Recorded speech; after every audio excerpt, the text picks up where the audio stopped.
Another component of your foundational foot health routine should include toe neural mapping, which you will oftentimes hear referred to as toe yoga. Same thing. What it looks like is, and you can be seated on the ground or the floor or even in a chair in order to execute this, but you're going to want to use your eyes as a resource to watch your toes as you're moving through your toe yoga. And where you can begin is just by rooting down into the big toe ball mound, the little toe ball mound, as well as the center of your heel bone. Maintain those 3 points of connection with the ground, and then simply start by lifting up just your big toe, if you can. And if you're finding that your brain isn't necessarily allowing for you to pick just your individual big toe up, you can actually move it manually with your hand to start. So you want to keep all of your little toes connected to the ground and rooted down while just picking up your big toes. So you're starting to create this neuromuscular pathway between your big toe and your brain and all the mechanisms that control this movement.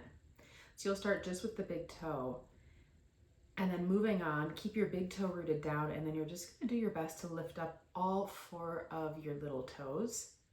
And what I want you to be aware of as you're doing this is avoiding rolling toward the inner arch of your foot to lift your toes up. So still keep that connection between the big toe ball mound, the little toe ball mound, and the center of your heel as you lift up just the little toes. And again, if you're having a tough time getting the toes to lift, you can start by using your hand to manually lift them up, still watching with your eyes, and then over time, you'll be able to gain more control over the movement of your individual toes. So big toe working individually, the little toes working individually, and then next, lift up all of your toes.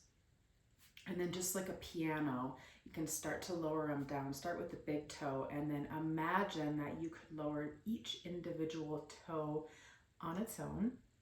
And then try doing that in the opposite direction. So lift all of your toes up, and then beginning with the pinky toe, lower down slowly. Typically moving from the pinky toe to the big toe is easier for most folks.